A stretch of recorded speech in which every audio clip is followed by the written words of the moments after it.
European troops are now being deployed to Greenland not because Russia is invading or China's taking space, but because the United States is threatening an ally. This is not about defense. This is about the president viewing Greenland as potential real estate and further cementing his legacy as a president who does not care about national sovereignty. Lawmakers are scrambling right now to stop the military from annexing and occupying a NATO territory. So, what's actually happening? Right now, US senators are proposing legislation to prevent the American military from occupying and annexing NATO territories, including Greenland. This bill would prohibit the Pentagon and State Department from using funds appropriated by Congress to blockade, occupy, annex, conduct military operations against, or otherwise assert control over the territory of a NATO member state. Insane that we have to make laws about this. Military pacts and military alliances are supposed to be to protect other countries from external invasions, not from invasions from our own allies. And European troops right now from multiple NATO countries have begun arriving in Greenland, which follows failed talks between the US, Denmark, and Greenland's government to come to some resolution about the United States acquiring the territory. Danish officials say the meeting ended in a fundamental disagreement with the Trump administration over the national sovereignty of Greenland. This isn't a disagreement about logistics or defense coordination. It is about sovereignty. It is about ownership of territory that has historically been cemented. Stephen Miller talked about this, and it's pretty unambiguous how the Trump administration views national sovereignty. They just do not give a shit. Rule out that the U.S. is ever going to try to take Greenland by force? Well, let me go back a step. The president has been clear for months now. So I know you're treating this as breaking news. The president has been clear for months now that the United States should be the nation that has Greenland as part of our overall security apparatus. The United Right, but States, your wife posted that like hours after the Venezuela operation. but That's why it's newly relevant.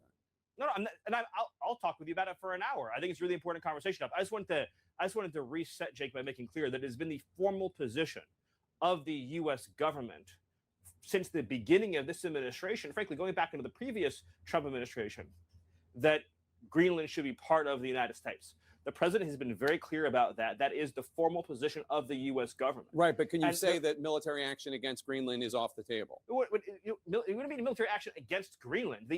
The Greenland has a population of 30,000 people, Jake.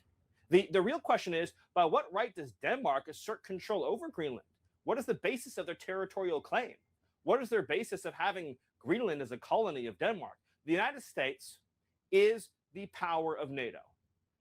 For the United States to secure the Arctic region, to protect and defend NATO and NATO interests, obviously Greenland should be part of the United States. Why not stop there? Why continue to go, like, why not just take over France? Why not take over Germany? Let's just take over all of NATO. If we're the power of NATO, what gives these small countries the right to sovereignty? Like, that's how you see how ridiculous this sounds if you apply it to any other country. That shows you exactly how they view power works. And that's what turns alliances into protection rackets. I think it's also really important to fully explain what he's talking about when he mentions the United States' role in NATO. For those that don't know, NATO is a mutual defense alliance. It is not an empire.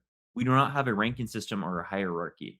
We are a military alliance that started off as posturing against the USSR and still has, I guess, adversarial relationships with Russia and China. But its core premise is collective security and respect for sovereignty. Emphasis on the sovereignty. You cannot claim to lead NATO and be the head of the empire while also threatening violence and to violate NATO territories. US senators have introduced legislation to block federal funds from being used to occupy or annex any NATO territory, including Greenland.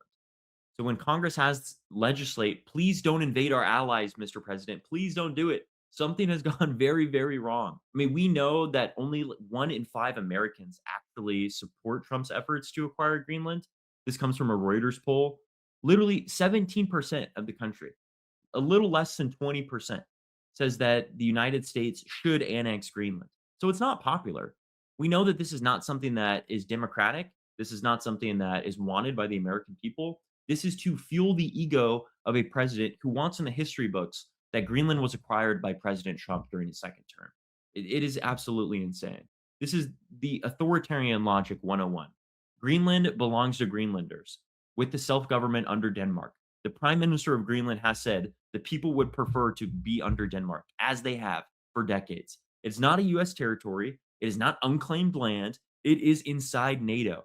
We have to respect that pact. Here's another public opinion poll that says only 4% of Americans, including just 1 in 10 Republicans and almost no Democrats, said it would be a good idea for the US to use military force to take possession of Greenland from Denmark. Some 71% said that it would be a bad idea, including 9 in 10 Democrats and 6 in 10 Republicans. And 1 in 3 Republicans said they weren't sure if it was a good or bad idea. So those 1 in 3 Republicans are waiting to hear what Trump's thoughts are before they make up their mind, which is really sad. But 6 out of 10 Republicans say, yeah, this is actually a really bad idea. We should not be doing this. I feel like the meaning of bipartisanship is dead in this country. But when it comes to this issue in Greenland, this is not popular. It is not smart. It is not strategic. And it is not democratic. It is fueled by the ego of an aging, dying old man. If this is how Trump treats a NATO power, imagine how he views power should work everywhere else. You can't criticize Russia annexing Ukraine or China's acquisition of Taiwan while you are threatening an ally. Because international law means nothing if you are not somebody who also abides by it. You can't claim to want law and order and a rules based approach to formal diplomacy while you break the rules. Greenland is not for sale. It is not real estate. The prime minister and the people have already said they want to remain with Denmark. NATO is not a hostage situation where the United States can bully countries into doing our bidding. And we cannot operate under the global mentality of just because we have the firepower to bomb people to oblivion or kill civilians means that we should rule a country. Empire thinking is not strength, it shows the decline of a collapsing civilization.